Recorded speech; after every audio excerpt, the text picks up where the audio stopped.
ततो जयमुदीरयेत्। सदाशिवसमारम्भां शङ्कराचार्यमध्यमाम् अस्मदाचार्यपर्यन्तां वन्दे गुरुपरम्पराम्। वागर्थायव सम्पृक्तौ वागर्थप्रतिपत्तये जगतः पितरौ वन्दे पार्वती परमेश्वरौ। या देवी सर्वभूतेषु स्मृतिरूपेण संस्थिता नमस्तस्यै नमस्तस्यै नमस्तस्यै नमो नमः। दक्षिणे लक्ष्मणोर्यस्य वामे च जनकात्मजः पुरतो मारुतिर्यस्य तं वन्दे रघुनन्दनम्। या अनुरागी चित्त की गति न समुझे कोई, जो जो डूबत श्याम रंग त्यों त्यों जल होत। अपने अपने घरन की सब काहू को पीर, तुम्हीं पीर सब घरन की धन्य धन्य रघुवीर। स्वामी स्वामी मोहिन बिसारी हों, चाहे लाख लोग मिल जाएं, हम सम तुमको बहुत हैं, तुम सम हमको नाहीं। सियावर रामचंद्र भगवान पवन सुत हनुमान की जय। उमापति महादेव की जय। सद्गुरुनाथ महाराज की जय। नमः पार्वती पतये हर हर नारायण। फर्स्ट तो आप लोगों को सॉरी कि सुबह आप लोगों को प्रतीक्षा करनी पड़ी और उपलब्ध नहीं हो पाए। आपको पता तो चला ही होगा कि स्वास्थ्य बहुत ज़्यादा प्रतिकूल हो गया।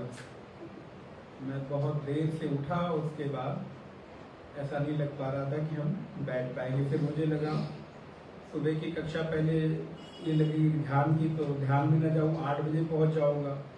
फिर लगा कि 8 बजे, फिर मुझे लग रहा था 11 बजे, लेकिन फिर वो स्वास्थ्य बिल्कुल ये नहीं कह रहा था कि आप सुबह के सत्र में सत्संग करिए।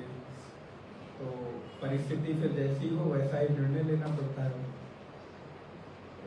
इसलिए 2 सत्र आपके छूट रहे थे, तो मुझे लगा कम से कम एक को तो कवर किया ही जाए। 2 ना लेके आज एक सत्र कर लेंगे और कोशिश करेंगे कि आपका घाटा न होने दिया जाए। आप आए फायदे के लिए ना, फायदे के लिए तो आए तो नुकसान ना होने पाए, घाटा ना होने पाए। पता है, मैं कई बार प्रवचन में कहता हूँ कि लोभी बनो, क्रोधी बनो। बोले महाराज ये कैसी बात करते हैं? तो लोग कहते हैं लोभ क्रोध के नियंत्रण। तो लोभी बनिए सत्संग के, लोभी बनिए भजन के, लोभी बनिए तीर्थ यात्रा के, सत्संग प्रवचन गुरु सेवा संत सेवा। और क्रोधित होइए उस पर अगर कोई ऐसी परिस्थिति आए जो आपके भजन में बाधा बने, तो ऐसी परिस्थिति पर क्रोध करिए जिससे वो नियंत्रण में आए और वो लोग भी आपको आपके भजन में बाधा न पहुंचाए। तो कभी कभी क्रोध भी हमारे काम का होता है, कभी कभी लोभ भी हमारे काम का। जैसे आप सोचते हैं ना, अच्छा 9,000 हो गया, 1,000 और कहीं से मिल जाता तो ये अब बोले महाराज 10,000 की क्या बात, 1 लाख से शुरुआत करिए, ये 10,000 का कोई मतलब नहीं। अच्छा चलो हम 1 करोड़ से शुरुआत कर देते, शुरू ही करना है तो क्या फर्क पड़ता है। हम देने वाले तो है नहीं, बल्कि उल्टा आपसे लेने ही वाले होते हैं। दे तो कहने के लिए कुछ भी कह लो, तो पता चला 1 लाख में या 1 करोड़ में कुछ पैसे कम पड़ रहे हैं, कुछ रुपए कम पड़ रहे हैं, कहीं से मिल जाए तो क्या हुआ, लोभ ही तो हुआ। तो पता चला कहीं से सेविंग करके रखा है तो उसमें से निकालूंगा नहीं, फिर भी 1 लाख में 1,000 2,000 कम पड़ रहा है, उससे निकाल के वो 1 लाख पूरा करते हैं। क्यों, ये लोभ ही है।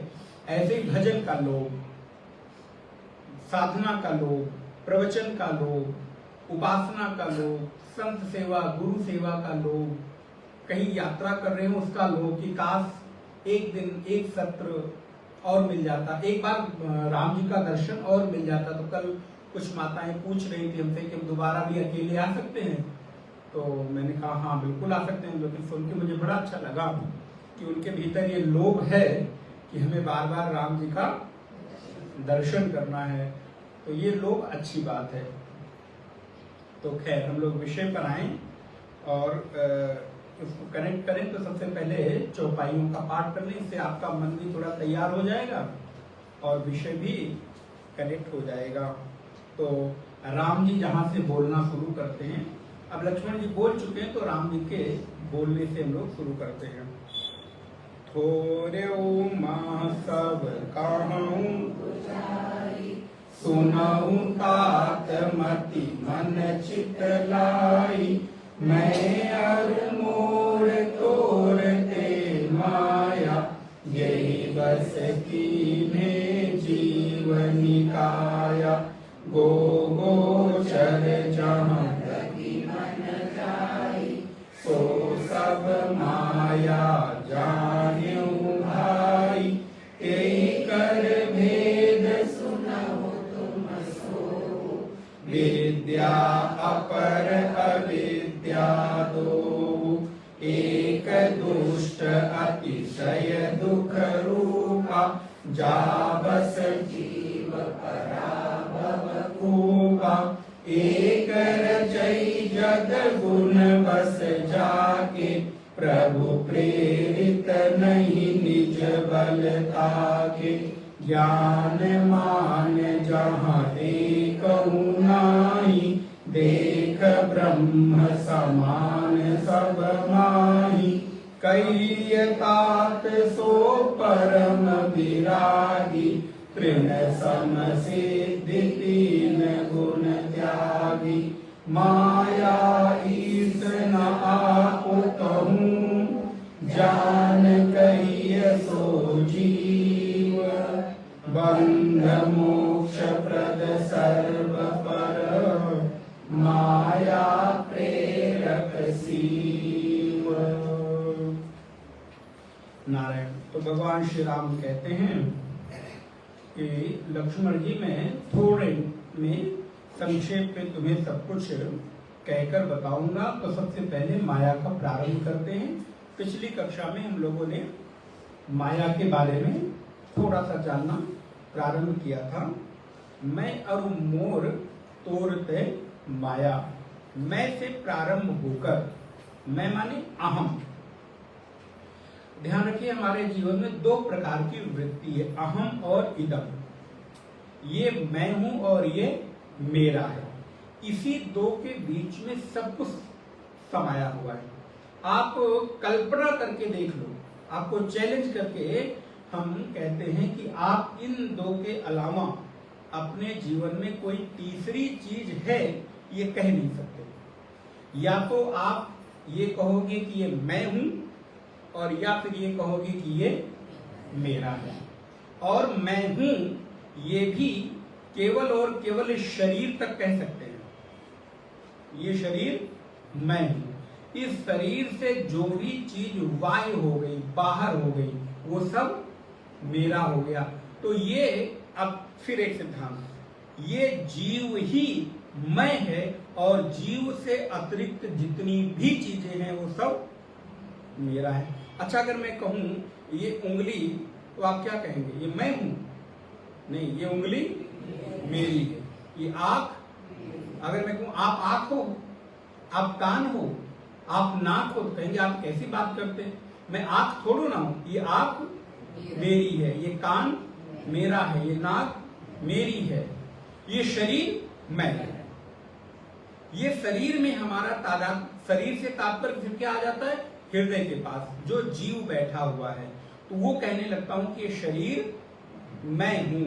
अगर शरीर मैं हूं ये न होता तो हमारा जो अध्यास है, तादात्म्य है, वो इतना प्रगाढ़ न होता। हमने इस नश्वर शरीर को अपना मान लिया है। कैसे मान लिया है? एक छोटा सा उदाहरण, जैसे आपने लोहे का कोई टुकड़ा देखा हो, तो लोहार जानते ना, जो लोहे का काम करता है, या सुनार ले लीजिए जो सोने का काम करता है, तो जब लोहार लोहे को अग्नि में डालता है तो वो लौह पिंड ना रहकर फिर अग्नि पिंड हो जाता है। फिर आप ये नहीं कहते, आप ये कहते देखो संभाल के, ये आग है, इसको छूना मत नहीं तो जल जाओगे। अरे वो तो है लोहा, लेकिन अब अग्नि के सानिध्य में आने के कारण लोहा लोहा ना दिखकर अब हमको अग्नि भाषित हो रहा है। और मजे की बात है, वो लोहा भी अब हमको जला रहा है। वैसे अगर लोहा छुओ तो जलाएगा क्या? लोहे का जो स्वभाव है वो क्या है? ठंडा। कितनी भी गर्मी हो लेकिन छुओ तो वो ठंडक लगेगा। अगर लेकिन वो अग्नि के सानिध्य में आ गया है, सूर्य की प्रकाश में आ गया है, तो लोहा गर्म होकर उष्ण दिखाई देगा, गर्माहट देगा। लेकिन जैसे ही अग्नि के सानिध्य से उसको दूर करेंगे, वैसे ही वो लोहा अपने स्वभाव में लौट आएगा, और उसका स्वभाव है शीतलता, ठंडक। तो लौह पिंड अग्नि पिंड के रूप में मालूम हो रहा है। क्यों? क्योंकि वो अग्नि के सानिध्य में आ गया है। तो अब आपका व्यवहार अग्नि के साथ हो रहा है, ना कि लोहे के साथ। लेकिन वही जैसे 1 घंटे 2 घंटे के बाद वो लोहा अग्नि के सानिध्य से दूर हो जाता है और धीरे धीरे अपने स्वभाव की ओर आता है, तब अब आपको वो छूने पर जलाएगा नहीं। ठीक इसी प्रकार जैसे लोहा और अग्नि दोनों मिलकर एक हो गए, जबकि हैं दोनों अलग अलग, अग्नि अलग है और लोहा अलग है। ठीक इसी प्रकार हमारा शरीर और हमारा जीव दोनों हैं अलग अलग, लेकिन दोनों मिलकर एक हो गए। तो आज हम जीव का व्यवहार शरीर के साथ करते हैं, इस शरीर से अलग करके जीव को नहीं देख पाते। क्या कभी हम आपसे पूछें तो आप कहेंगे कि मैं जीव हूं? ऐसा कहने लगे तो बोले महाराज आस पास के जो पड़ोसी बैठे हैं भागेंगे, अरे ये कहां से आ गया? तो फिर आप क्या कहते हैं? मैं राम, मैं श्याम, मैं मोहन, मैं सीता, गीता, मीता, नरेश, महेश, सुरेश, जो भी जिसका नाम हो, मैं ये हूं। फिर इसके बाद हमारा व्यवहार क्या आता है कि मैं इतना हूं, अर्थात मैं डॉक्टर, मैं इंजीनियर, मैं एडवोकेट, मैं आईएएस, मैं पीसीएस, मैं ये अधिकारी, मैं ये उद्योगपति, मैं ये व्यापारी। मालूम नहीं महाराज मैं कितना बड़ा अधिकारी था, 50 लोग हमारे अंदर में काम करते थे। तो ये क्या हुआ? ये आपने अपने को इतना मान रखा है, ये पैमाना आपने जो मान रखा है, तो ये आपके अहम का पैमाना है कि आपने अपने को इतना मान रखा है। और सबकी अलग अलग दुनिया है। मैं प्राय कहता हूं भगवान का बनाया तो संसार एक है, जगत एक है, लेकिन सबकी दुनिया, समझ में आई? जगत तो एक है लेकिन सबकी दुनिया, सबका संसार अलग अलग है। मेरा संसार अलग है, आपका अलग है, किसी माता का अलग है, किसी माँ का अलग है, किसी भाई का अलग है, किसी बेटे का अलग है। तो उसने इस जगत में भी, इस संसार में भी अपना संसार बना रखा है। हमारा फ्रेंड सर्कल इतना है। सर्कल का मतलब क्या हुआ? थोड़ा तो बढ़ा लो। संसार, हमारे फ्रेंड्स का संसार इतना है। हमारे रिश्तेदारों का संसार इतना है, किसी को 10, 20, 50, 100 जिसकी जितनी क्षमता है। तो संसार में भी एक संसार हमने अपना बना रखा है, और वो संसार बना कैसे? आपकी अपनी क्षमता के अनुसार। हो सकता है कि आपके घर में 2 बेटे हों या आप 2 भाई हों, 2 देवरान जेठान हों, तो सबका सर्कल अलग अलग हो, है एक ही परिवार में, है सबको एक ही सुविधा, लेकिन एक बालक का स्वभाव है कि उसका संसार बड़ा होता चला जाता है। दूसरे माता पिता शिकायत करते हैं कि महाराज ये एक लड़का है, ये तो कहीं जाता ही नहीं। दूसरा है, बोले घर आता ही नहीं। एक है कि घर में ही बैठा हुआ है, और दूसरा है कि घर आता नहीं है, कब आता है कब जाता है पता ही नहीं चलता। हमें लगता खाली सोने के लिए 4 घंटे आता है, बाकी तो ये बाहर ही घूमता। कहाँ घूम रहा है? अपने संसार में घूम रहा है, अपने सर्कल में घूम रहा है। तो सर्कल को थोड़ा बढ़ा के संसार कर लो। तो ये क्या है? ये मैं और मोर तोर तय माया, मैं से शुरू होकर मेरे तक, जहां तक आप जाते हैं वहां तक संसार माया का घेरा है। अर्थात माया का अर्थ है मां माने नहीं, या माने जो नहीं है उसी को। बोले महाराज ऐसे कैसे? जो नहीं है बिल्कुल ठीक है। इस संसार के बनाए संबंधों में प्रायः आपकी अनुभूति यही है कि महाराज मैं कोई ज्योतिषी नहीं हूं, लेकिन बता दे रहा हूं आप सबकी हाल क्या, कि महाराज मैं तो सबके लिए खड़ा रहता हूं, लेकिन मेरे लिए यही है ना कि मैं सबके सुख दुख में हमेशा, परिवार के लिए पूरी जिंदगी हमने न्यौछावर कर दी, लेकिन परिवार मेरा नहीं हुआ। है सबकी अनुभूति। प्रायः कुछ लोग सौभाग्यशाली हो तो बात अलग की है। पूरा जीवन हमने, तो ये क्या है? ये संसार के संबंध मुट्ठी में कैद बालू की तरह है। बालू माने जानते? रेत। तो जैसे आप कभी देखिए बचपन में आपने खेल खेला हो, आप लोग तो महानगरों में शहरों में रहते हैं तो मालूम नहीं कहाँ खेलने की जगह मिलती है कि नहीं, लेकिन हम लोग तो बचपन से मिट्टी में खेले, तो हाथ में कभी कभी बालू भर के कंपटीशन करते थे हम लोग। देखते हैं किसके हाथ में कितनी देर बालू टिकती है। तो हाथ में मुट्ठी में बंद कर लिया और लगा कि खूब जोर से हमने बालू बंद कर रखी है। 2 मिनट, 5 मिनट, 10 मिनट खड़े रहे, और जब खोल के देखा तो हाथ में एक भी बालू की रेत की कण। समझ में आया ना मैं क्या कह रहा हूं? आपको ये भ्रम बना रहा कि आपके हाथ में रेत कैद है, बंद है, और जब मुझे जरूरत पड़ेगी तो वो हमारे काम आ जाएगी। लेकिन जब हाथ खोला, मुट्ठी खोली, तो कोई रेत का कण उसमें। बोले संसार भी ऐसा ही है। संसार भी हाथ में बंद रेत की तरह है, मुट्ठी में बंद रेत की तरह है। संबंधों को आपने खूब जोर से, बोलिए, जकड़ कर पकड़ रखा, पकड़ नहीं रखा है, जकड़ कर पकड़ रखा है मजबूती से, और आपको लगता है कि ये मेरे हाथ में कैद है, बंद है, जब मैं चाहूंगा तो इसकी उपयोगिता कर लूंगा, जरूरत में काम आएगा। लेकिन जब हम खोलते हैं संबंधों की मुट्ठी को, तो साथ कोई खड़ा हुआ दिखाई नहीं देता। प्रायः तो यही अनुभूति। ये क्या है? बोले ये भ्रम है। जहां जो चीज हमारी नहीं हो सकती वहां पर वो मेरी है, इस बात की उम्मीद लगाकर भ्रम पालकर रखना ही माया। इसलिए मैं और मोर तोर तय माया, जेहि बस कीन्हे जीव निकाया। संपूर्ण जीव, हम और आप जितने भी लोग यहाँ बैठे हैं, कोई भी व्यक्ति ये दावा नहीं कर सकता कि वो माया के वश में नहीं है। सारे लोग माया के वश में हैं। इसलिए भगवान श्री कृष्ण ने गीता में बड़ी सुंदर बात कही मायाम एताम तरन्ति ते।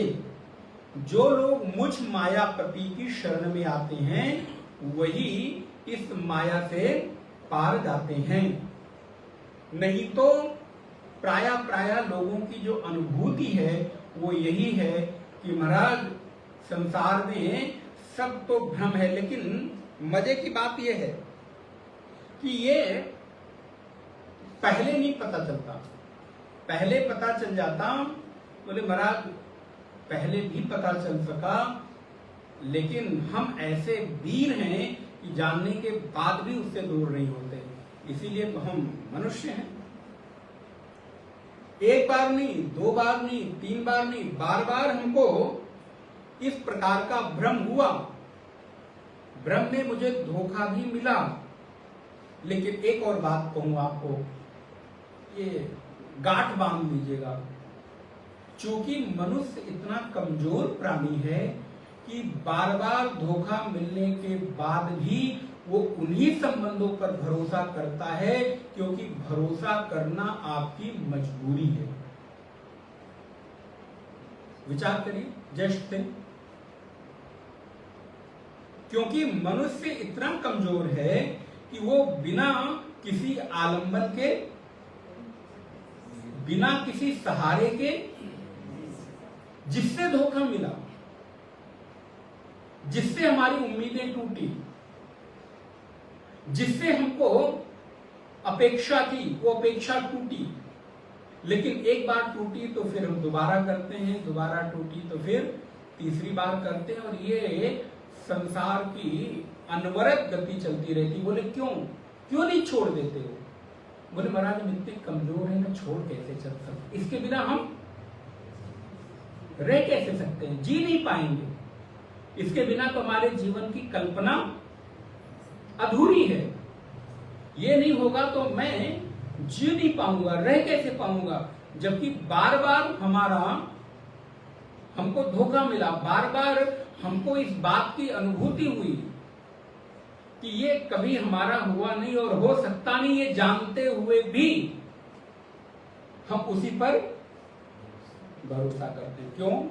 क्योंकि भरोसा करना हमारी नियति है, भरोसा करना हमारी मजबूरी है। भरोसा करना आपके जीवन में एक ऐसा अभिन्न हिस्सा है जिसको चाहकर भी आप छोड़ नहीं सकते। क्यों? क्योंकि मनुष्य कमजोर है, इसको कोई ना कोई आलंबन चाहिए। लेकिन इसी भरोसे में जब किसी को इस बात का एहसास हो जाता है कि नहीं, अब ये संसार मेरे लायक नहीं है, उसी दिन वो व्यक्ति घोषणा करता है और संसार से विमुख होकर परमात्मा की ओर चल पड़ने का संकल्प करता है। संन्यास का तात्पर्य क्या है? अभी मेरा लखनऊ में एक कॉलेज है, आईआईटी इंजीनियरिंग कॉलेज है, बीटेक के बच्चों के साथ 1 घंटे का सत्र था, क्वेश्चन आंसर था। उसमें एक बच्चे ने पूछा आप साधु क्यों बन गए? बच्चे अजीब हो गए, रिफ्रेश उनके मन के। वो फेसबुक और उस पर पढ़ा, आप लोग सर्च कर सकते हैं, सोशल मीडिया पे सब है। तो साधु क्यों बन गए? तो मैंने कहा ये तो मैं भी नहीं बता सकता कि मैं क्यों बन गया, लेकिन एक लाइन तुम्हें सुनाता हूं, आप लोग शायद समझ सकें। जीता रहा है जिंदगी जो सादगी के साथ, इतना समझ में आया? जीता रहा है जिंदगी जो सादगी के साथ, होते रहे हैं हादसे अक्सर उसी के साथ। समझ आया? जीता रहा है जिंदगी जो सादगी के साथ, होते रहे हैं हादसे अक्सर उसी के साथ। तो ये माया महारानी क्या है? बोले ये हमको ठगती रहती है। आज एक जगह धोखा मिला तो वहां से संबंध की जो अपेक्षा थी वो टूटी, छूटी, तो एक जगह से हटा के फिर दूसरी जगह दिखाना शुरू करती। अच्छा ये तो खराब था लेकिन ये अच्छा होगा, और फिर हम एक नई उम्मीद के साथ, फिर एक नए किरण के साथ, नई आशा के साथ उससे जुड़ते हैं। फिर पता चला कुछ साल के बाद अरे ये भी तो ऐसा ही निकला। और ऐसे करते करते ये क्या है, बोले ये माया मरुमरीचिका की तरह है। जैसे रेगिस्तान में, वेदांत में आप लोगों ने दृष्टांत सुना होगा, जैसे मरुमरीचिका रेगिस्तान में सूर्य की किरणें जब तपती हुई बालू पर पड़ती हैं तो पानी होने का भ्रम पैदा करती हैं, पानी होने का आभास पैदा करती हैं। तो कोई प्यासा व्यक्ति दूर जब देखता है तो कहता वहां पानी भरा है, चलो चलो चलते हैं। और वो चलते चलते थका हारा, अभी थोड़ा 2 कदम और, 2 कदम और जब वहां पहुंचता है तो देखता है अरे यहाँ भी तो वही चमकती हुई रेत है, चमकती हुई बालू, यहाँ भी पानी नहीं। फिर वहां खड़ा होकर जब सामने देखता है तो फिर उसको लगता है कि सामने पानी भरा है, और फिर चलता है। तो बचा हुआ जो उसके भीतर सामर्थ्य है वो भी खो देता है, और ऐसे दौड़ते दौड़ते एक दिन रेगिस्तान में उसकी जीवन लीला समाप्त हो जाती, मृत्यु हो जाती है।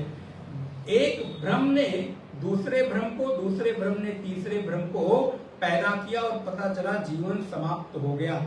इसी तरह हमारे और आपके जीवन में भी एक संबंध से धोखा मिला तो दूसरा संबंध आके खड़ा होता है, तो थोड़ी देर हमको लगता है हाँ यहाँ खूब गहरा पानी होगा, यहाँ पर उम्मीद की किरणें लगाई जा सकती हैं। फिर उसके साथ हम अपने आप को जोड़ लेते हैं, वहां हम इमोशनली कनेक्ट हो जाते हैं, और फिर थोड़े दिन तो वो व्यक्ति मेरे उम्मीदों के अनुसार चलता हुआ सा लगता है, चलता नहीं बल्कि चलता हुआ सा लगता, वो चल नहीं रहा होता, ध्यान रखिएगा।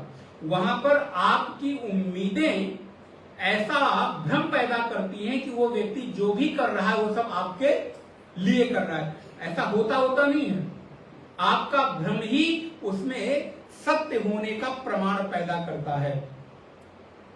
लेकिन थोड़े दिन बाद जब भ्रम टूटता है, अरे एक बार फिर मैं ठगा गया।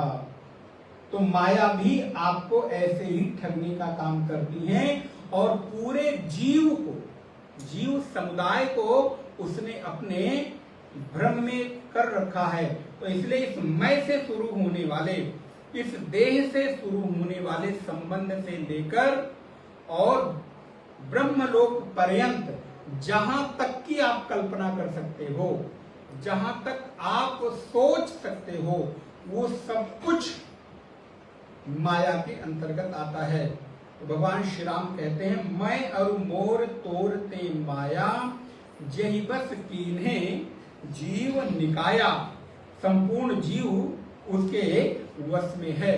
अहम इदम मम इदम, ये मैं और ये मेरा। बोले महाराज क्या करें, इसके बिना रह सकते हैं?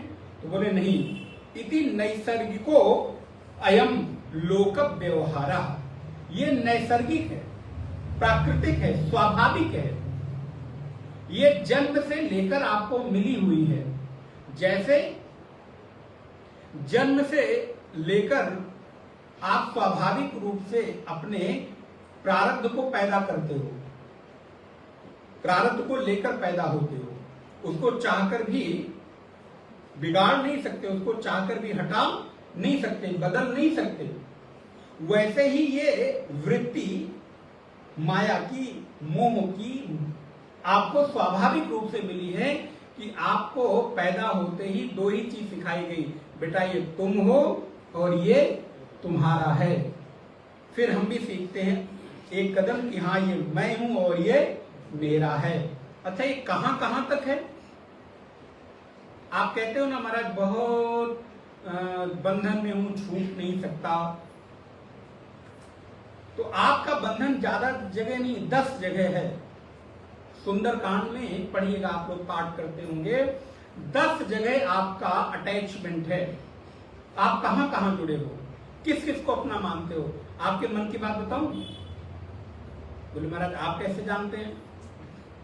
बोले मैं जानता हूं, ये नहीं बताऊंगा कैसे जानता हूं, लेकिन जानता हूं। कहां कहां जुड़े हैं? मैं और मोर तोड़ते माया, ये कहां तक फैला हुआ है? बोले 10 जगह फैला है। वो क्या है? बोले माता, पिता, सखा, मित्र, बंधु बांधव, आप विचार करके देखिएगा, आप अगर इससे अलग अपने आप को मानते हो कि आपकी जीवन वृत्ति इसके इर्द गिर्द घूम रही है, मैं अरुमोर तोड़ते माया जैवस कीन्हे जीव निकाया। तो गोस्वामी जी कहते हैं कि नारायण आपके जीवन का जो हिस्सा है वो ऐसे ऐसे बंधा है। तो मम पद मन ही बांध वर डोरी, कहां से उस डोरी को बांधो? तो बोले कि माता पिता गुरु बंधु सखा सुहृद, जो आपके अपने कहने वाले लोग हैं, इन लोगों के बीच आपका वो बंधन बंधा हुआ है, जिनके बीच आप अपने आप को अनुभव करते हैं कि ये मेरा अपना है। और नारायण जैसे जैसे आप इस बात का अनुभव करते हैं कि आपका बंधन इन इन रोगों में बंधा हुआ है, तो एक काम करो, जब आपका मन बहुत भटके तो भगवान ने बड़ा सुंदर एक उपाय बताया। उन्होंने कहा मम पद मन ही बांध बर डोरी, एक डोरी बनाओ। डोर बोले किस चीज की डोरी बनाए? तो बोले वो डोरी बनाओ जो जो आपकी ममता, आसक्ति, अटैचमेंट का, संबंध का आपको कमजोर करते हो, उन सारे संबंधों को एक जगह एकत्रित करके और भगवान के चरणों में बांध दो। जैसे एक पशु होता है, तो अब कुछ कुछ उदाहरण शास्त्रों में पुराने समय के मिलते हैं, आप लोगों का अनुभव होता है कि नहीं मालूम नहीं, लेकिन हम लोग तो शास्त्र से अलग जा नहीं सकते। तो गोस्वामी जी कहते हैं जैसे कोई उद्दंड पशु होता है, तो उद्दंड पशु जब चराने के लिए ग्वाला जाता है तो बहुत भागता है इधर उधर, पकड़ में नहीं आता। तो उस पशु को अपने पकड़ में बनाए रखने के लिए क्या करते हैं? बोले एक उपाय करते हैं, गले में रस्सी बांधकर एक लकड़ी लटका देते हैं। कभी आप लोगों ने ध्यान दिया, देखा, एक लकड़ी उसके गले में लटका देते हैं रस्सी बांध के, और फिर उसको छोड़ देते हैं, जाओ। और वो भी महाराज जब रस्सी से छूटता है तो बड़ी तेज उछलता कूदता है, तो मैं स्वतंत्र हो गया। और थोड़ी देर तो वो खूब उछलता कूदता है, लेकिन जैसे ही दौड़ता है तो गले में लटकी हुई वो लकड़ी उसके पैरों में ठक ठक ठक ठक लगती है। जब चोट लगती है तो उसकी दौड़ अपने आप, समझ में आया कितना क्लासिकल एग्जाम्पल है। छोड़ दिया पशु मालिक ने, जाओ दौड़ो, तो दौड़ा तो शुरू में, लेकिन जब उसके पैरों में उस लकड़ी से चोट लगी, ठोकर लगी, तो उसकी दौड़ अपने आप कम हो गई। और फिर धीरे धीरे करके उसकी दौड़ चाल में बदली, और चाल से फिर धीरे धीरे एक एक कदम बढ़ाता है, इतनी कोशिश करता है कि वो लकड़ी हिले नहीं और उसके पैर में लगे नहीं। ऐसे ही बोले हमें और आपको भी करना है। क्या करना है? बोले अपने संबंधों की डोर एक अपने गले में बांधो और दूसरा भगवान के चरणों में बांधो, और उसके बाद आप स्वतंत्र हो जाओ, फिर जो मर्जी आए करो।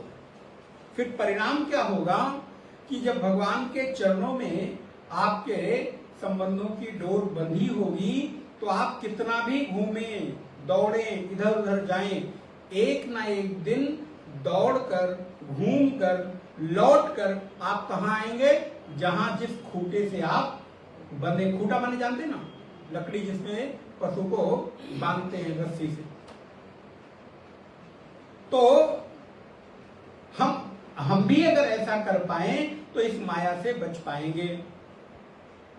लेकिन महाराज करना थोड़ा कठिन है। मम पद मनई बांध वर डोरी, क्या क्या है? तो 10 चीजें आप लिखिए।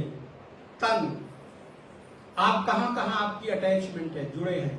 तन, धन, भवन, सुहृद, परिवारा, तन धन भवन सुहृद परिवारा, ये 5 चीजें हो गई। और उसके बाद बोले माता, पिता, पत्नी अथवा पति, संतान और अपने सगे संबंधी जो सुहृद जन है, 10 हो गए। तो बोले ये 10 जगह ऐसी हैं जहां से हम अपने आप को बंधा हुआ अनुभव करते हैं। तन धन भवन सुहृद परिवारा, तिनकर ममता ताग बटोरी, मैं और मोर। इस चौपाई आप लिखना चाहें मैं पूरी वो भी लिखा दूं, वो उसकी है सुंदरकांड की। मैं अरु मोर तोरते माया, ये मैं से शुरू होकर आपके तन धन भवन सुहृद परिवार तक जाती है। और बोले महाराज जब ऐसा होता है तो धीरे धीरे धीरे धीरे कर कर आप अपने आप को ईश्वर के निकट अनुभव करते हैं। इसलिए माया के वश में वशीभूत होकर आप जो भ्रम में हैं उस भ्रम से बाहर निकले। तो माया का एक अर्थ हो गया जो नहीं है लेकिन फिर भी भाषित हो रही है, उसको माया कहते हैं। जो भ्रम है उसको माया कहते हैं। जो हमारे गलत नोशन है, हमारी जो गलत मान्यताएं हैं, उसको माया कहते हैं। हमने अपने आप को जहां जो नहीं है वहां मान रखा है। जैसे मैं जीव हूं लेकिन मैं अपने आप को मनुष्य मानता हूं, मैं अपने आप को ब्राह्मण क्षत्रिय वैश्य मानता हूं, मैं आपको डॉक्टर इंजीनियर वकील मानता हूं, मैं अपने आप को गोरा मानता हूं, काला मानता हूं, मोटा मानता हूं, पतला मानता हूं, छोटा मानता हूं, बड़ा मानता हूं, आदि आदि आदि। जो हमारी मान्यताएं हैं वो मान्यता माया का ही हिस्सा है। इसलिए इस माया के फेरे से बाहर निकले तो कहां तक जाए? बोले गो गोचर जहां लग मन जाए। गो माने इंद्रियां, गोचर आपकी सामर्थ्य जो है, जहां लग मन जाए, जहां तक आपका मन जाता है, यहां बैठे बैठे आप जो भी कल्पना करना चाहें, जहां तक सोचना चाहें, आपकी सोचने की क्षमता जितनी हो वो सब माया का ही हिस्सा है। और जो जो माया है वो सब बंधन का कारण है। दृग दृश्य विवेक में ये कहते यद दृश्यम तद जड़म तद मिथ्या। जो जो दृश्य है, जो जो देखने की कोटि में आता है वो सब जड़ है, और जो जो जड़ है वो सब मिथ्या है। अर्थात वो नाश होने वाली है, आज है और कल नहीं रहने वाली। संसार की कोई एक चीज ऐसी बताओ जो आज तक जैसे थी वैसी अभी तक बनी हुई है। एक एग्जाम्पल बताओ। बचपन से लेकर अभी तक चाहे जितने च्यवनप्राश खा लिए हो, लेकिन क्या बढ़ती हुई उम्र को रोक पाए? ढलती हुई झुर्रियां जो शरीर में पड़ती हैं उसको रोक पाए? कितने कितने उपाय हमने कर लिए, कितने कितने विज्ञान का सहारा ले लिया। महाराज टेढ़ी नाक को ऑपरेशन करा के, अब पता नहीं करते ये लोग, कान सीधा करा लिया, नाक सीधी करा ली, आंख सीधी करा ली। मतलब पता चला महाराज मस्तक पे झुर्री आ गई तो उसको खींच करके कहां ले जाके सिलवा दिया पीछे। कितना अच्छा, चेहरे तक ही तो कौन कौन से शरीर के झूलते हुए चमड़े को सिलवा के टाइट करोगे?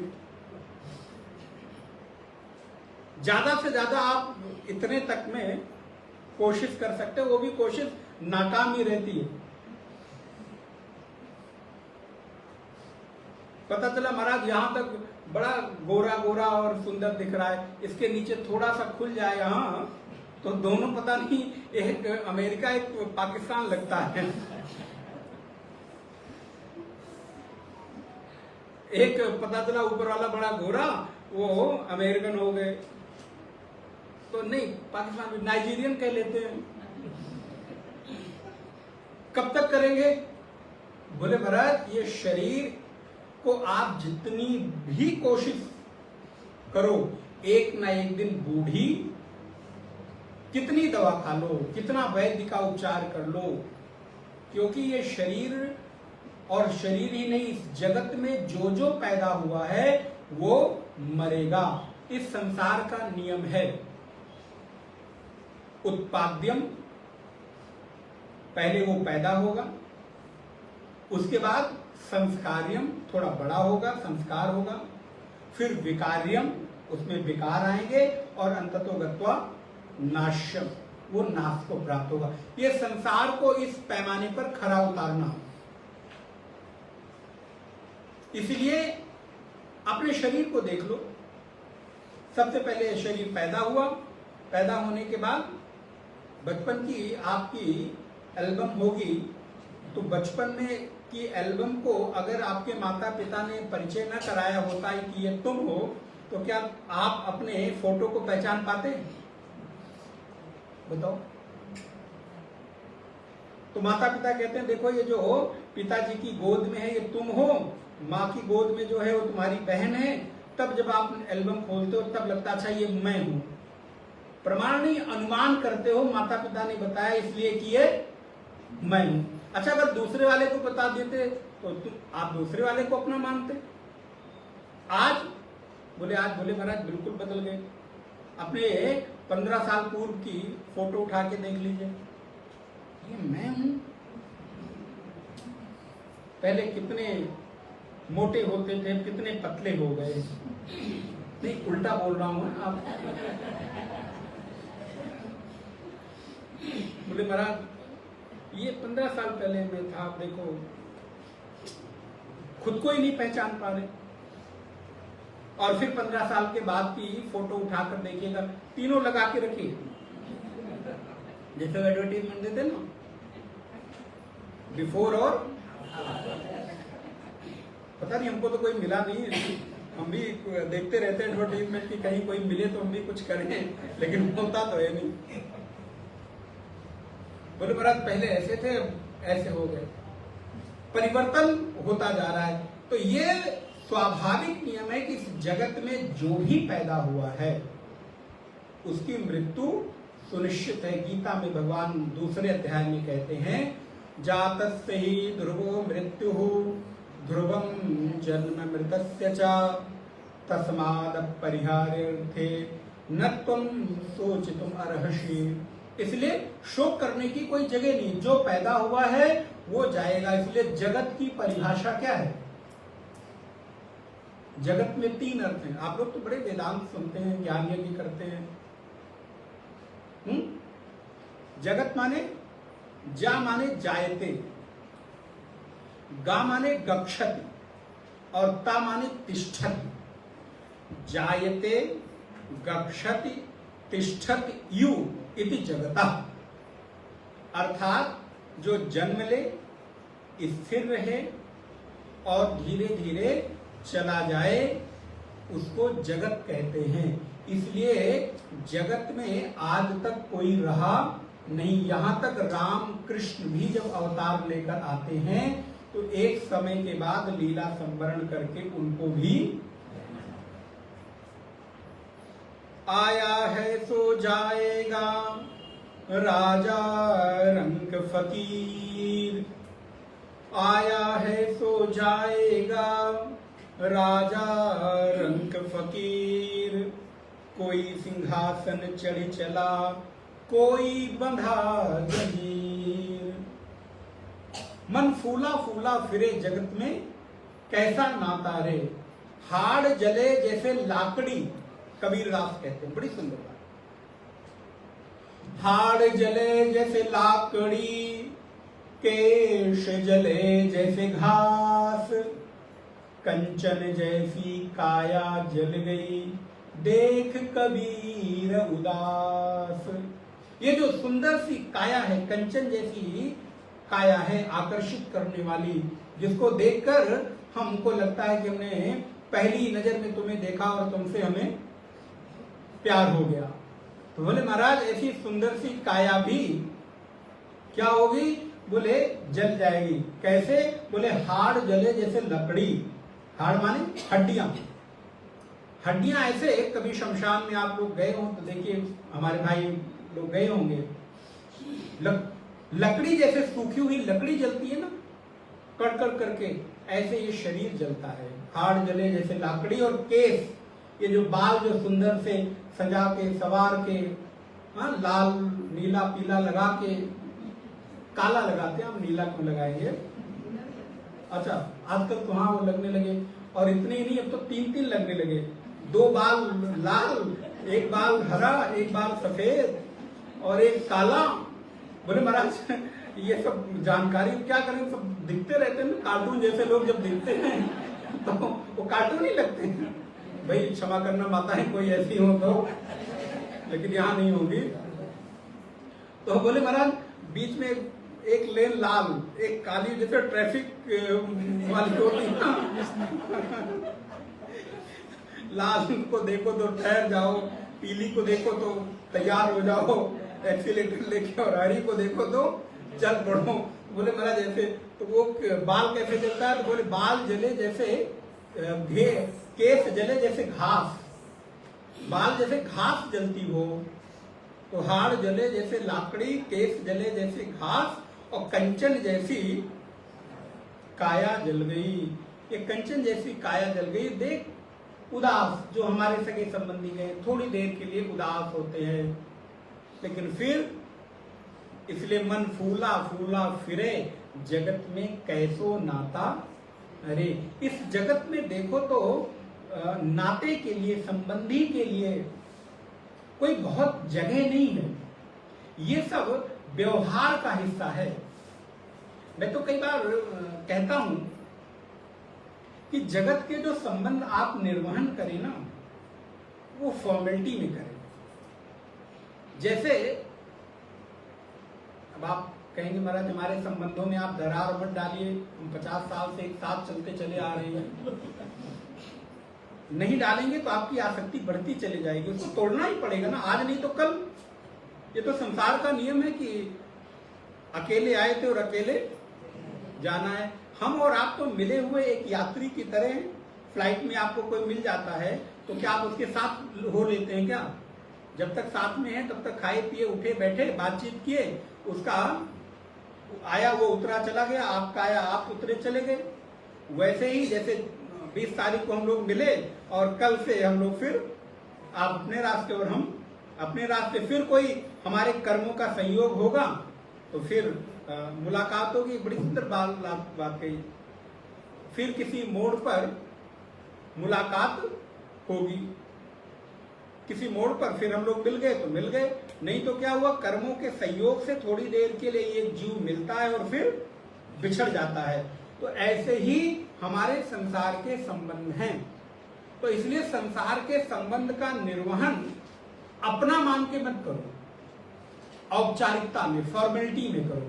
जैसे आप बाहर के किसी लोगों को देखते हो तो न चाहते हुए भी मुस्कुरा कर कहते हो सब ठीक है, तो सामने वाला भी पूछता है कैसे है, वो पता नहीं ठीक है भी कि नहीं, लेकिन ये एक रूटीन बनी चली आई सबको, नहीं बिल्कुल ठीक है, आप कैसे हैं? मैं भी ठीक हूँ। अंदर इंदर बेचारा भले वो रो रहा हूँ, घर से रोटी खाने को ना मिली हो, बिना ब्रेकफास्ट करके निकला हूं, लेकिन नहीं सब ठीक है। तो ये संसार का क्या हो रहा है? निर्वहन हो रहा है। बोले ऐसे ही यदि संसार के संबंधों के निर्वहन की कला आ जाए तो कभी भी आपको दुख नहीं होगा। और ये जानते रहो, जानते हुए यदि आप संसार के संबंधों का निर्वहन करते हैं तो छूटने के बाद कभी दुख नहीं होगा। दुख कब होता है? जब आपको लगता है कि हम कभी छूटेंगे और छूट जाता है। इसलिए संसार में कोई भी संबंध अंतिम तक रहा नहीं, एक ना एक दिन छूटते ही छोड़ते हैं। एक ना एक दिन वो जाते ही जाते हैं। आप कितनी भी कोशिश करके देखो।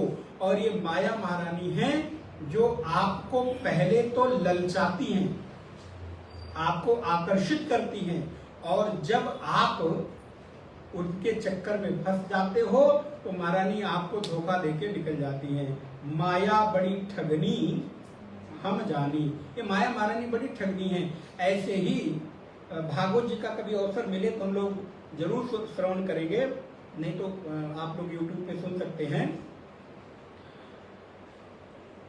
श्रीमद् भागवत महापुराण में गोपियां भगवान श्री कृष्ण से यही प्रश्न करती हैं। भागवत मेरा थोड़ा बड़ा फेवरेट विषय है। 3 साल वृंदावन रह के भागवत जी का अध्ययन मेरा हुआ, तो बड़ा सुंदर विषय है। जब भगवान श्री कृष्ण रास करते करते, कथा आपको मालूम होगी, और अदृश्य हो गए, गोपियों के साथ रास कर रहे थे। गोपियों को ये अभिमान हो गया कि संसार में मेरे से ज्यादा सौभाग्यशाली स्त्री कोई नहीं है, जो कृष्ण जैसा महापुरुष मेरे साथ रमण कर रहा है। जैसे ही गोपियों को अपनी श्रेष्ठता होने का अहंकार हुआ, तासाम बोले वहीं पर अंतर विभूति ही, भगवान वहां से अंतर ध्यान हो गए। फिर गोपियां भगवान को खोजते हुए और जंगलों में भटकती हैं, पेड़ों के नीचे खोजती हैं, कृष्ण वापस आ जाओ, हमसे बड़ी गलती हो गई। और खोजते खोजते वहां पर गोपियों ने गीत गाया जिसको गोपी गीत कहते हैं। जयति तेधिकं जन्मना प्रजा श्रयत इंदिरा शश्वदत्रयी दयित दृश्यतां दीक्षुतावका तव धृतास्तव त्वां विचिन्वते तव कथामृतं तप्त जीवनं श्रवण मंगलम। तो तव कथामृतम, गोपियां कहती हैं, हे कृष्ण, अभी अभी तो आप हमारे साथ रमण कर रहे थे, अभी तो आप हमारे साथ क्रीड़ा कर रहे थे, खेल रहे थे। जयति तेधिकं जन्मना प्रजा श्रयत इंदिरा शश्वदत्त ही दैत दृश्यताम दीक्षुतावकाश त्वयि धृतास्तव त्वां विचिन्वते। और आपके जीवन की स्मृति हमारे तपते हुए विरह में जीवन के लिए अमृत के जैसे है। ये थोड़ा हिंदी समझिएगा तो शायद आपको और आनंद आए हृदय में। एक एक लाइन जब पूरी एक साथ हम लोग बोलते हैं तो बड़ा सुंदर। मुझ विरह वेदना में व्यथित गोपियों के हृदय में उठती हुई जो दावाग्नि है, मुझ विरह वेदना में व्यथित गोपियों के हृदय में आपके प्रेम से उठा हुआ जो एक अग्नि की भांति वेदना करने वाला है, उस अग्नि को बुझाने का काम आपकी यादें करती हैं। इसलिए प्रेम में जब एक दूसरे के साथ होते हैं तो एक प्रेमी की स्मृति साथ होती है, और जब प्रेमी बिछड़ जाते हैं, दूर हो जाते हैं, तो उनकी यादें ही उनके लिए जीवन का आधार बनती हैं। फिर हमारे पास कुछ बहुत होता नहीं, केवल और केवल यादें, स्मृतियां ही रह जाती हैं। गोपियां भगवान से निवेदन करती हैं, प्रभु आप कहां हैं, आ जाएं। लेकिन गोपियों के उस अपने में श्रेष्ठत्व का भाव होने के कारण भगवान वहां से अंतर ध्यान हो गए। इसलिए मैं नारायण आपसे निवेदन कर रहा था, इस संसार में कोई भी संबंध आपको जो मिला है वो एक ना एक दिन छूटेगा, सब कुछ छूटेगा। आप विचार करके देखो, आपसे आज तक क्या क्या छूटा। जिसको आपने पकड़कर रखने की कोशिश की वो भी आपके हाथ से, अच्छा आपने कितने एफर्ट डाले होंगे, कितनी कोशिश की होगी पकड़कर रखने की, बचाकर रखने की, लेकिन सारे संबंध धीरे धीरे छूटते चले गए। तो यदि संबंधों की इस यथार्थता का बोध हो जाए, हमें ये पता हो जाए कि हम छूटेंगे, तो दुख नहीं होगा। कैसे? जैसे थोड़ी देर के लिए, उदाहरण के लिए, हम लोगों को मालूम है कि 5 दिन के लिए हम लोग साथ में हैं। कोई दुख होने वाला है क्या? मुझे तो बिल्कुल नहीं होगा। बोले महाराज बड़े आप इतने कठोर हैं, हमें तो होगा। नहीं, मुझे भी होगा। अभी कह रहा हूं होगा, होगा कि नहीं होगा मुझे, मैं बताने वाला नहीं हूं। लेकिन क्या हुआ कि आपके मन में ये पता है, चलो छोड़ दो। अयोध्या धाम आपके मन की बचपन से शायद ख्वाहिश रही हो, कितने समय से आपके मन का ड्रीम रहा हो कि ये पूरा हो। यहाँ आए बड़ा अच्छा, लेकिन आपने मन में एक धारणा बना ली कि यहाँ 3 दिन 4 दिन 5 दिन हमको रहते हुए आप यहाँ का खूब आनंद कर रहे हैं। हो सकता है कि घर की याद ना भी आती हो तो थोड़ी देर के लिए आती हो, और 5वें दिन आप यहाँ से जाने लगेंगे तो आपको यहाँ से कोई मोह, बल्कि जाने की ओर जल्दी होगी। पैकिंग पहले से ही शुरू कर देंगे, परसों सुबह ही निकलना है तो कल ही पैकिंग शुरू हो जाएगी। घर जाना है, घर जाना है। क्यों? क्योंकि आपको ये मालूम है कि हमको यहाँ नहीं रहना है, ये मेरा घर नहीं है। एक न एक दिन मुझे अपने घर जाना है। आप 5 दिन 7 दिन, महीने 2 महीने के लिए यहाँ रह सकते हैं, और आपको अपने घर जाने की खुशी में, प्रसन्नता में, आनंद की अनुभूति होगी। इसको छोड़ने का दुख।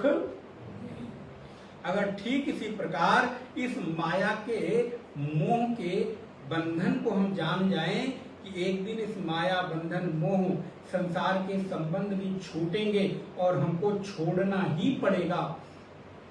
और एक बात कहूं, आप छोड़ना चाहो या न चाहो, ये माया महारानी आपको एक दिन छुड़ाकर ही, कितनी भी कोशिश कर लो। बहुतों ने पकड़ने की कोशिश की, बड़े बड़े महाराज, बड़े बड़े रियासतें,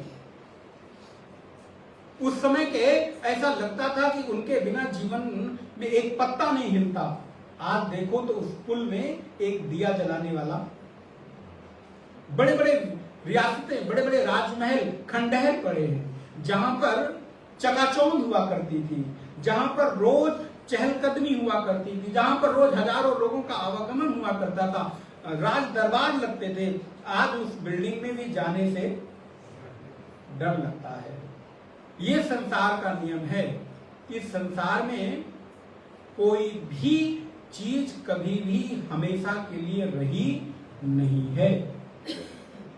और ये भगवान श्री राम कहते हैं, हे लक्ष्मण तुम समझ लो कि गो गोचर जहां लग मन जाई, सो सब माया जानो भाई। जहां तक तुम्हारे मन की कल्पना हो सकती है, सब माया का हिस्सा है। एक दिन छूटेगा, और छूटेगा इस सत्य को स्वीकार कर लोगे तो छोड़ने का दुख। आज दुख क्यों होता है? क्योंकि हमको लगता है कि ये छूटेगा नहीं, छूटना नहीं चाहिए, लेकिन जब छूट जाता है तो दुख होता है। ये तो जन्म जन्म का साथ है हमारा तुम्हारा, 7 जन्मों का साथ है हमारा तुम्हारा। पता नहीं 7वें में पहला है कि अंतिम है। सुना ही होगा आपने, पति पत्नी का बड़ा प्रेम। बोले महाराज हमारा 7 जन्मों का फेरा हो गया। बोले हाँ, लेकिन तब तक पति महोदय बोले महाराज ये 7वां है, अंतिम है, इसके बाद आप अगर बार बार इन्हीं को पाना हो तो इसको अंतिम मान लेंगे। बस पहले से ही हाथ जोड़ लिया महाराज। एक जन्म तो किसी तरह से पीछा छूटे। तो कोई चीज मिलने के पहले बड़ी अच्छी लगती, ध्यान रखिएगा। अब मैं कितनी बातें आपको हर चीज बताऊं। कोई चीज मिलने के पहले बहुत आकर्षित लगती है, लेकिन मिलने के बाद उसका आकर्षण, सच है कि नहीं?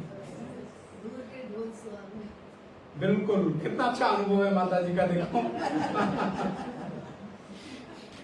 जब तक कोई नया फैशन का सूट आया है और शोरूम में टंगा है, तब तक जब जब निकलते हैं दास, रोज उसको चेक करते हैं,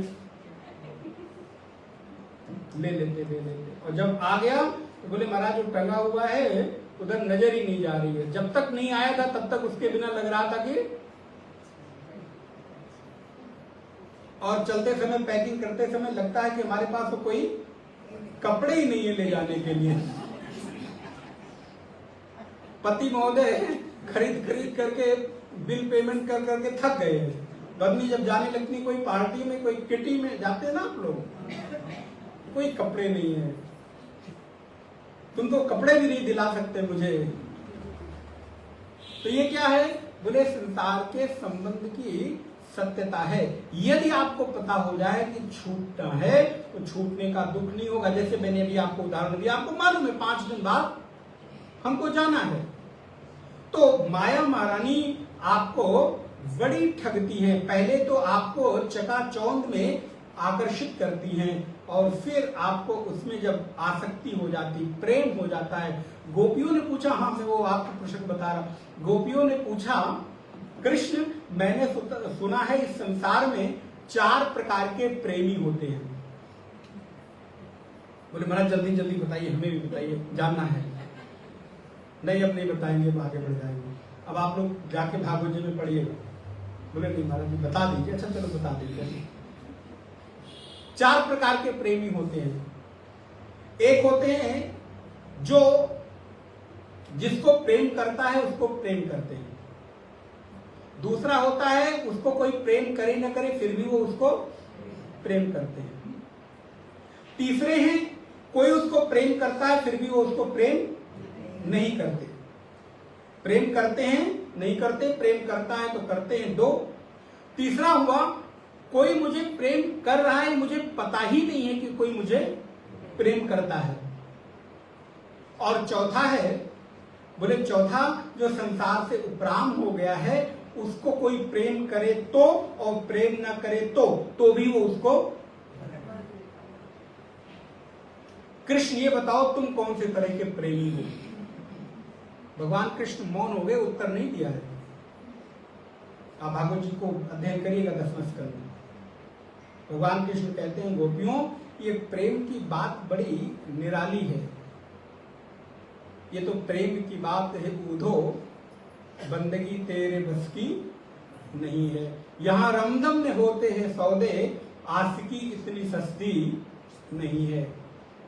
गोपियां कृष्ण के प्रेम को पाकर अपने आप को धन्य अनुभव करती हैं, लेकिन कृष्ण ये जानते हुए भी कि गोपियां मुझसे प्रेम करती हैं, गोपियों के प्रेम को हमेशा स्वीकार करते रहे और बताते रहे कि हाँ तुम मुझसे प्रेम करती हो, मैं भी तुमसे प्रेम करता हूं। ये जानते हुए भी कृष्ण कभी गोपियों के साथ उस प्रेम के भाव को स्वीकार अर्थात जोड़ा नहीं, क्योंकि उनको मालूम था आज नहीं तो कल इस संबंध की विस्मृति होनी है, छूटना है। तो अगर मैं भी जानता रहूं, ये जानते हुए संबंध का निर्वहन हो तो बड़ा मीठा होगा, क्योंकि आपको पता है कि आज नहीं तो कल तो छूटने वाला है। तो आप जितनी देर संसार का व्यवहार करोगे बड़े सजग होकर करोगे, बहुत तैयारी के साथ सावधानी के साथ करोगे। लेकिन जहां हम जान लेते कि नहीं ये तो मेरा ही है, तो हमारे व्यवहार में धीरे धीरे उपेक्षा आने लगती है, धीरे धीरे अपमान होने लगता है। इसलिए प्रेम का सबसे सौंदर्य पूर्ण व्यवहार है जो अनासक्ति पूर्वक प्रेम किया जाए। अटैचमेंट विदाउट, आप अटैचमेंट रखो लेकिन बिना किसी आसक्ति के, बिना किसी चाहने के, बिना किसी अपेक्षा के, बिना किसी पर उपकार की इच्छा के कि बदले में मुझे भी कुछ मिले। जब ऐसे प्रेम आप करोगे, संबंध का निर्वहन करोगे, तो कभी भी आपको उस संबंध से दुख की अनुभूति नहीं होगी। इसलिए कृष्ण भगवान श्री राम कहते हैं, गो गोचर जहां लग मन जाई, सो सब माया जान्यो भाई, और तेहिकर भेद सुनो तुम दो, विद्या अपर अविद्या दो। ये दो प्रकार की माया है। एक माया है अवधारणात्मिका, अर्थात हमने जो मान रखा है, और एक माया है संसार को बनाने वाली। दो तरह की माया है। दृढ़ दृश्य विवेक आप लोग जब पढ़िएगा तो वहां पे ये उल्लेख प्राप्त होता है। एक है आवरण शक्ति और एक है विक्षेप शक्ति। गुड। एक है पर्दा डालने का काम करती है और दूसरा है उसके ऊपर आकृति उकेरने का काम करती है। इसलिए माया का ये दो स्वरूप है। एक यहाँ उत्तर भारत में एक बहुत सुंदर साहित्य की कवित्री हुई महादेवी वर्मा, आप लोगों ने नाम सुना होगा। उन्होंने बहुत सुंदर बात कही। मैं नीर भरी दुख की बदली, अपना परिचय देते हुए उन्होंने ये बात लिखी। मैं नीर भरी दुख की बदली, परिचय इतना इतिहास मेरा। मैं नीर भरी दुख की बदली, परिचय मेरा, इतिहास यही। कल उमड़ी थी, कल उमड़ी थी, वह आज चली, नीर भरी दुख की बदली। बोले परिचय हमारा इतना ही तो है। कल उमड़ी थी, कल बहुत उत्साह था, उमंग था, लेकिन आज बह चली, चली गई। मेरा परिचय, मेरा इतिहास इतना ही है। और ये उनका परिचय नहीं, हम सबका भी है। मैं नीर भरी दुख की बदली, परिचय इतना इतिहास यही। कल उमड़ी थी, आज चली, मैं नीर भरी दुख की बदली। मैं, नीर माने होता जल। जैसे आप देखते हैं बादल जब बदली होती है मौसम, तो उसमें क्या लगता है कि पानी भरा हुआ है, ऐसा अनुभव होता है। बादलों में पानी भर गया है, और जब उमड़ता है तो बह जाता है, और अगले ही पल फिर चला जाता है। तो बोले इतना ही तो परिचय है हम लोगों का।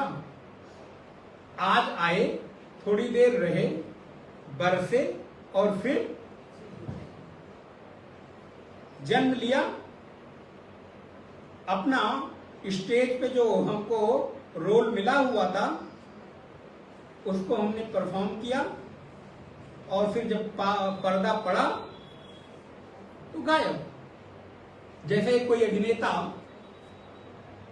स्टेज पर अभिनय करने के लिए आए तो पर्दे के सामने कुछ और होता है, पर्दे के पीछे कुछ और होता है। उसका परिचय अगर पर्दे के बाहर वाला करोगे तो आपको धोखा मिलेगा, क्योंकि वो जो पर्दे पर इतना सज्जन दिख रहा है वो इतना सज्जन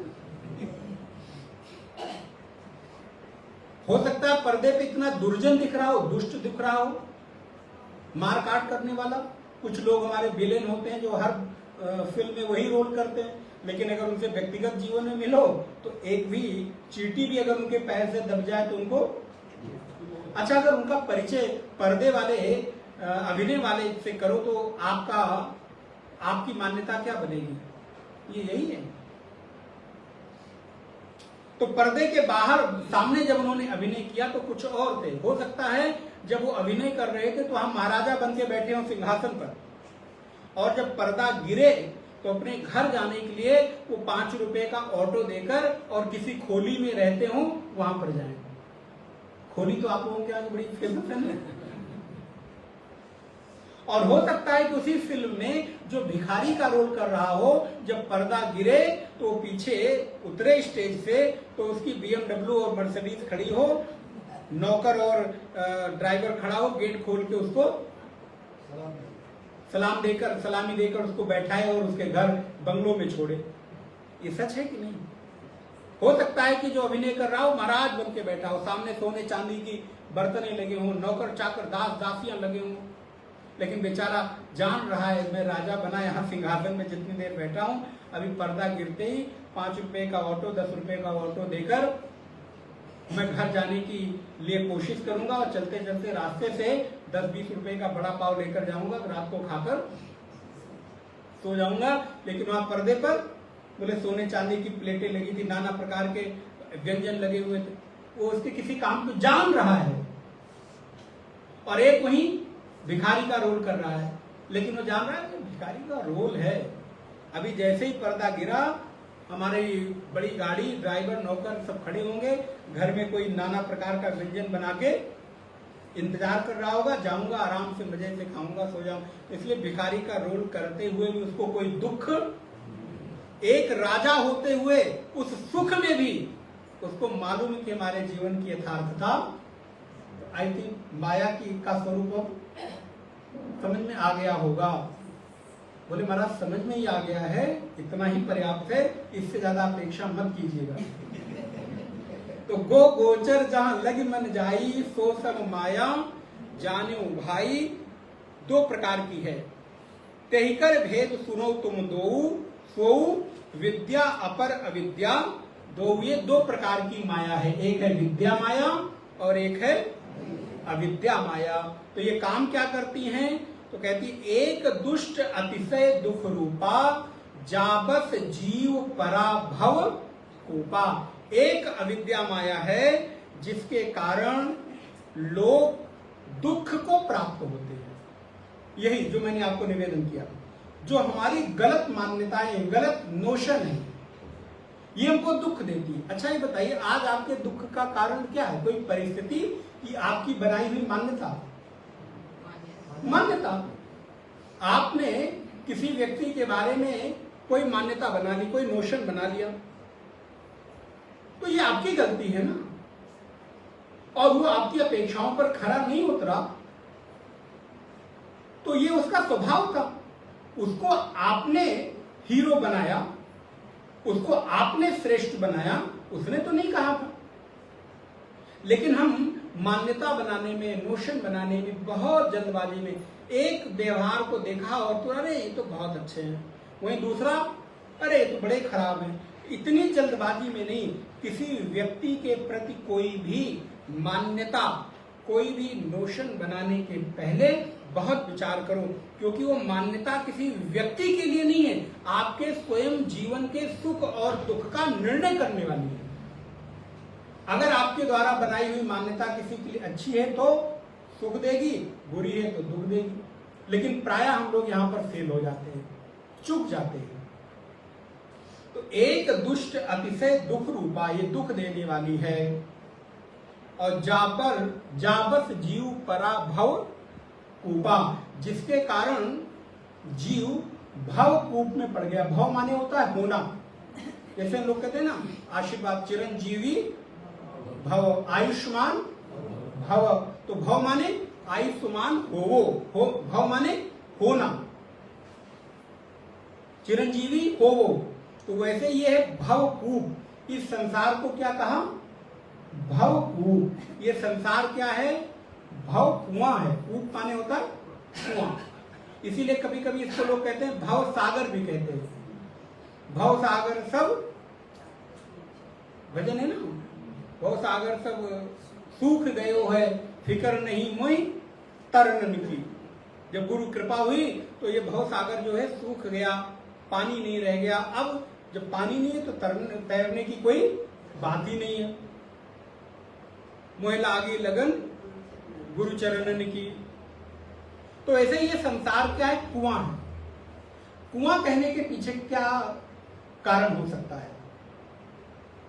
बोले कुएं में कोई कितना भी कुशल से कुशल तैराक हो, अगर वो गिर जाए तो अपने अकेले के बस की नहीं है कि वो बाहर। नदी में गिर जाओ तो एक बार आप तैराक हो तो बाहर निकल सकते हो, लेकिन अगर कुएं में गिर जाओ तो निकल सकते हो? कुएं में गिरा हुआ व्यक्ति कुशल से कुशल भी तैराक हो तो भी उसको बाहर आने के लिए किसी का सहारा चाहिए। वैसे ही हम लोग भी माया के कारण इस भव रूपी कूप में गिरे हुए हैं। हमको भी बाहर निकलने के लिए गुरु वचनों के, गुरु कृपा के आचार्य चरणों के आशीष का आलंबन चाहिए, तभी हम इस भवरूपी संसार से, भवरूपी कूप से निकल सकते हैं। अनंत संसार समुद्र तार नौका हिताभ्याम गुरु भक्ति दाभ्याम।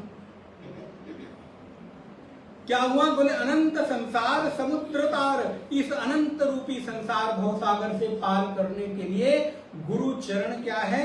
बोले नौका के सदृश है। उसका आलंबन ले लें तो कितना गहरा से गहरा समुद्र हो हम पार हो सकते हैं, लेकिन कुएं में गिरा हुआ कितना भी कुशल तैराक हो बाहर नहीं आ सकता, उसके लिए आलंबन चाहिए। इसलिए भगवान गीता के 12वें अध्याय में कहते हैं, भगवान कहते हैं नचिरेत आत्मा, मैं देर नहीं करता हूं। जो लोग मन बुद्धि से मुझे अपना मान लेते हैं उनको इस भव संसार से मैं पार कर देता हूं। इसलिए उद्धरेदात्मनात्मानं नात्मानं अवसादयेत् आत्मयुय आत्मना बंधु आत्मयुव रिपुरात्मनः।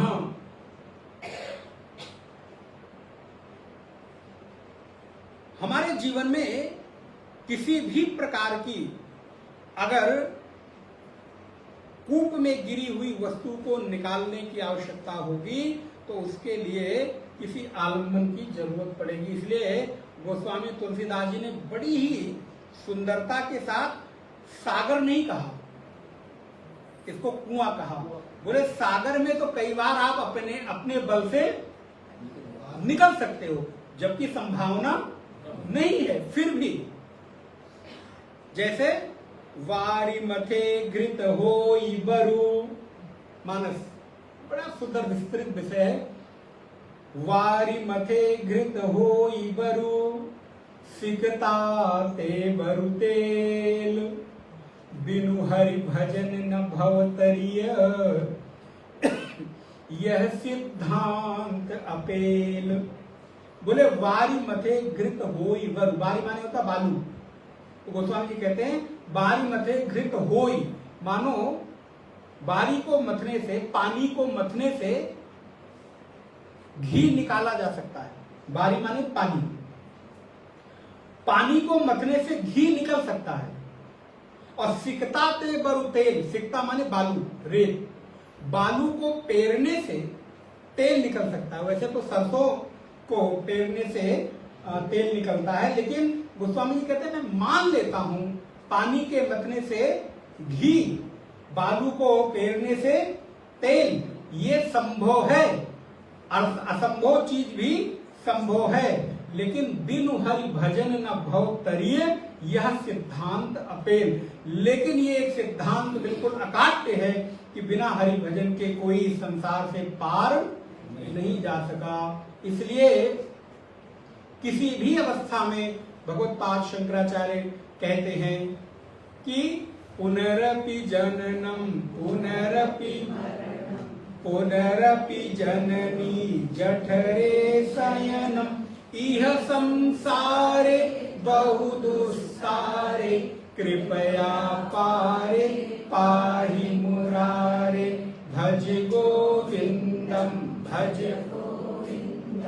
गोविंदम भज मूढ़मते गोविंदम भज मूढ़मते संप्राप्ते सन्निहिते काले नहीं नहीं रक्षति कृं करणे मूढ़ जहि धनागम तृष्णा कुरु बुद्धिं मनसि वितृष्णा यल्लभते निज कर्मोपात्तं वित्तं तेन विनोदय चित्तं भज गोविंदम भज गोविंदम गोविंदम भज मूढ़मते गोविंदम भज मूढ़मते।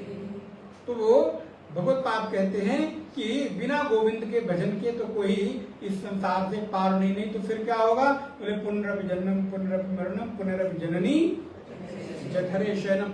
माँ की जो का गर्भ है वो भी तो एक कुआं ही है, उसमें से भी जीव चाह कर भी बाहर। भागवत जी के 33 स्कंद में आप पढ़ेंगे माता कपिल ने माता देवहूति को उपदेश दिया है। जीव ने अपने गर्भ में स्तुति की है कि इस गर्भ में रहते हुए जीव को किस किस प्रकार के कष्ट होते हैं। कपिल गीता के नाम से वो विख्यात है। तो एक दुष्ट अतिशय दुख रूपा जाबस जीव परा भवकूपा, इस संसार रूपी कूप में वो गिर गया है, निकल नहीं सकता। इसके लिए क्या चाहिए? बोले किसी का आलंबन चाहिए, तभी कुएं से आपको बाहर निकालेगा। और वो आलंबन कौन? बोले कोई गुरु। उसके वचनों के प्रभाव से मेरे चित्त में जो आसक्ति है, माया है, वो टूटे और मैं इस संसार से पार जाने के लिए संकल्प करूं। एक रचई जग गुण बस जाके प्रभु प्रेरित नहीं निज बल ताके। एक माया तो दुख देती है और दूसरी माया क्या करती है? संसार की रचना करती है। कैसे करती है? गुण से। गुण अर्थात त्रिगुण, सतोगुण, रजोगुण और तमोगुण। गीता का 14वां अध्याय त्रिगुणात्मिका का बहुत सुंदर वर्णन है। तो 3 प्रकार के गुणों के कारण इस जगत की उत्पत्ति होती है। पंचभूत त्रिगुणों से उत्पन्न होते हैं। छिद जल पावक गगन समीरा, आकाश वायु जल अग्नि जल और पृथ्वी, ये सारे पंचभूतों की उत्पत्ति, जगत की उत्पत्ति, सब चीजों की उत्पत्ति इस त्रिगुणों के से होती है। लेकिन एक चीज है, ये स्वतंत्र नहीं है। प्रभु प्रेरित नहीं निज बल ताके, ये तो भगवान की दासी है। भगवान कहते हैं तो ये करती है। इसलिए भगवान तो कहते हैं कि अगर माया से पार जाना चाहते हो तो मायाम एताम तरंदिते, मेरे पास आओ, मुझ मायापति की चरण पकड़ लो, तुम्हारा माया कुछ भी बिगाड़ नहीं सकेंगे। तो प्रभु प्रेरित नहीं निज बल ताके, और प्रभु की कृपा से इसमें कोई अपना बल नहीं है। ये भगवान के बल को लेकर बलवान होकर संसार का रचना करती है। तो 2 प्रकार की माया हो गई, विद्या अपर अविद्या 2। एक है विद्या माया और एक है अविद्या माया। तो एक रचई जग गुण बन जाके प्रभु प्रेरित नहीं निज बल ताके। तो इस प्रकार माया का वर्णन यहाँ पर भगवान ने किया। मैंने भी संक्षेप में आपको, समयाभाव के कारण अब कल चूंकि हम लोगों का सत्र विश्राम होगा और भी विषय थोड़ा लंबा है, तो पहले तो मैं सोच रहा था कि इतनी छोटी सी 2 दोहे की चौपाई 4 दिन कैसे होगा। आप ही नहीं सोच रहे थे, हम भी सोच रहे थे कि रोज 2-2 सत्र, लेकिन भगवान की कृपा से, रघुनाथ की कृपा से हम लोग यहाँ तक पहुँचे। माया को जाना। कल की कक्षा में ज्ञान, वैराग्य और भक्ति को देखने की कोशिश करेंगे, और जितना हो जाए भगवान की कृपा। शास्त्र तो अपार हैं, इनको कभी पूरा नहीं किया जा सकता। बस उद्देश्य हो कि जितना समझ में आ जाए उतना हमारा कार्य हो जाए। 2 बार भगवान का नाम स्मरण।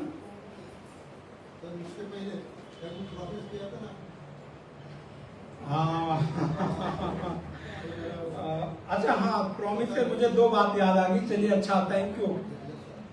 कल हम, अच्छा, आप अकेले आए कि साथ में आपकी मिसेज जाएगी? अच्छा, होम मिनिस्टर है, तभी आपको ज्यादा याद है।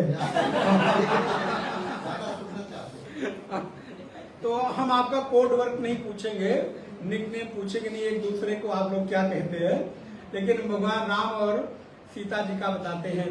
संक्षेप में बता देते हैं, वैसे तो प्रसंग के बीच में आता तो हम विस्तार करते। जब श्री हनुमान जी महाराज लंका में गए, तो चूंकि लंका क्या है, लंका का एक परिचय है मायापुर, क्योंकि वहां पर सब कुछ माया से प्रेरित है, माया से निर्मित है। तो जब श्री हनुमान जी महाराज अशोक वाटिका में पहुंचे और माता सीता के पास जाकर अपना परिचय बताए कि मैं तात दूत में, मैं उनका दूत हूं और उन्होंने मुझे भेजा है, और ये प्रभु मुद्रिका दीन, ये भगवान ने उनको मुद्रिका दी है। तो माता सीता ने सोचा कि ये कोई रावण का भेजा हुआ ही कोई मायावी दूत तो नहीं जो हमको छल कर रहा है, क्योंकि आज तक इतने वर्षों तक राम जी का नाम लेकर कोई आया नहीं और रावण मुझे अभी तक अपने छल में फंसा नहीं सका, तो कहीं राम जी के नाम से हमको फंसाने की कोशिश तो नहीं कर रहा है। तो भगवान के नाम से तुम लेकर आए हो, क्या प्रमाण है कि राम जी ने ही भेजा है? तो नारायण हनुमान जी तो ये चाह रहे थे कि वो नाम न ले, लेकिन जब माता सीता को भरोसा नहीं हुआ तो माता सीता का जो रहस्य था वो श्री हनुमान जी ने उजागर किया, जिसे चलते समय श्री रघुनाथ ने, भगवान राम ने हनुमान जी को बता दिया था, क्योंकि राम जी को मालूम था कि ये कुछ तो ऐसा होगा, इसलिए कुछ प्रमाण इसके पास रहना चाहिए। तो मुद्रिका निकाली और निकाल कर जैसे ही श्री हनुमान जी ने कहा, सत्य शपथ करुणा निधान की, सत्य शपथ करुणा निधान की, हे माता सीता मैं करुणा निधान राम की सौगंध खाकर कहता हूं कि ये मुद्रिका राम जी ने भेजी और मैं उनका दूत हूं। तैसे ही श्री माता जानकी ने हनुमान जी को स्वीकार करके और बात पर भरोसा कर लिया। क्यों? क्योंकि जानकी जी को मालूम है कि ये नाम मेरे और राम जी के अलावा किसी और को नहीं मालूम, क्योंकि जब भी राम जी और माता सीता एकांत में बैठते थे, अकेले बैठते थे और आपस में चर्चा परिचर्चा करते थे, तो माता सीता भगवान श्री राम को करुणा निधान कहकर बोलती थी और ये नाम किसी और को नहीं पता था। तो जैसे ही हनुमान जी ने करुणा निधान की शपथ खाई, शपथ ली, माता सीता को भरोसा हो गया कि ये राम जी का भेजा हुआ दूत है। इसलिए राम जी और सीता जी के बीच का ये रहस्यात्मक निक नेम था जो कोई और नहीं जानता था, अब मैंने आपको बता दिया। अब आप लोग अपना अपना जानो। ओम पूर्णमदः पूर्णमिदं पूर्णात् पूर्णमुदच्यते पूर्णस्य पूर्णमादाय पूर्णमेवावशिष्यते। ओम शांति शांति शांति। हरि ओम। श्री गुरुभ्यो नमः। हरि ओम। अच्छा, इसके साथ एक बात और याद आ गई। आप लोगों को सत्संग ठीक लग रहा? एक भगवान शंकराचार्य का ग्रंथ है शिव अपराध क्षमापन, पढ़ा आप लोगों ने? क्षंतव्यो में अपराधा शिव शिव शिव भो श्री महादेव शंभो। तो उसके ऊपर हमारी एक छोटी सी पुस्तक अभी पिछले शिवरात्रि पर उसका विमोचन हुआ है। तो उस पर करीब 150-200 पन्ने की पूरी हमारे प्रवचन को उसको पुस्तक के रूप में दिया गया है, जो कि अमेजॉन पे भी है और यहाँ पर भी उपलब्ध है। तो अगर आप हिंदी, कितने लोग हिंदी पढ़ सकते हैं पुस्तक? प्राय सब लोग पढ़ सकते हैं। तो उसमें जैसे अभी हमने आपसे चर्चा की, ऐसे ही सुंदर सुंदर चर्चा उस विषय पर की गई है। अगर आपकी पढ़ने में रुचि हो तो आप एक तरह से उसको ले सकते हैं। देवेश के पास वो पुस्तक यहाँ पर उपलब्ध है। तो शुल्क देकर, फ्री में नहीं, शुल्क देकर आपको पुस्तक ले सकते हैं। हाँ, उसके साथ आपको एक छोटी पुस्तक कल हम फ्री में देंगे।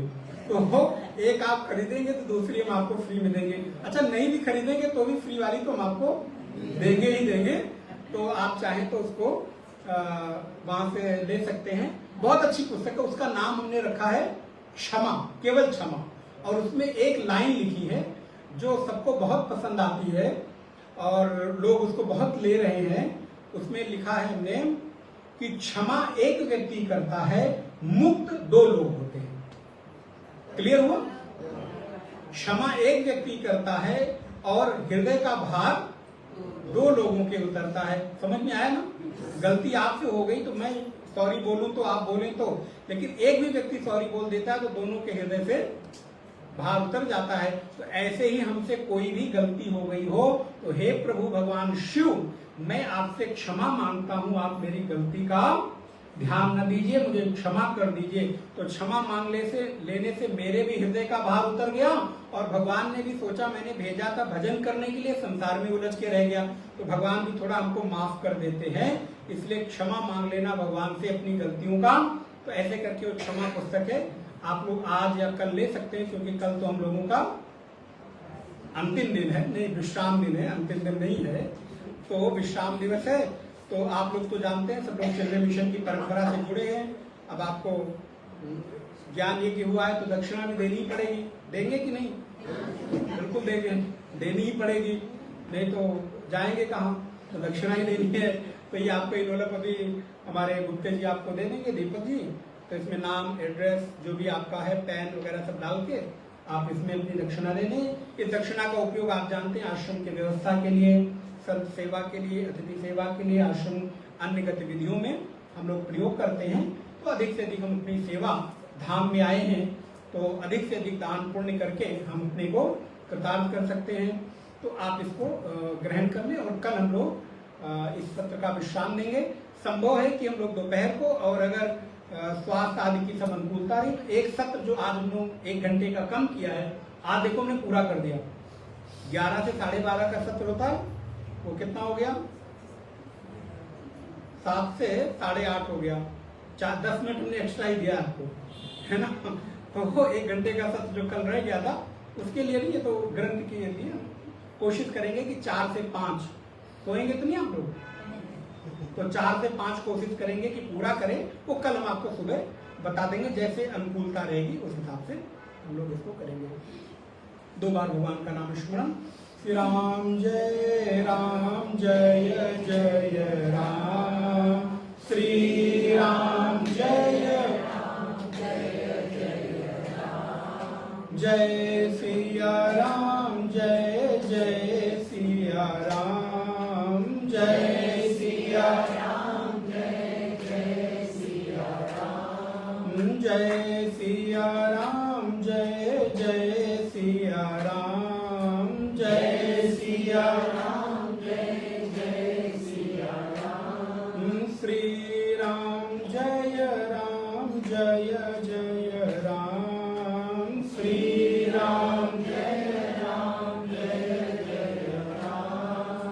जय विधि होई नाथ हित मोरा। जय विधि होई नाथ हित मोरा। करऊं सुबेगी दास मैं तोरा। करऊं सुबेगी दास मैं तोरा। श्री राम जय राम, जय जय राम। श्री राम जय राम, जय जय राम। मंगल भवन अमंगल हारी। मंगल भवन अमंगल हारी। द्रवं सुदशरथ अजिर बिहारी। द्रवं सुदशरथ अजिर बिहारी। श्री राम जय राम, जय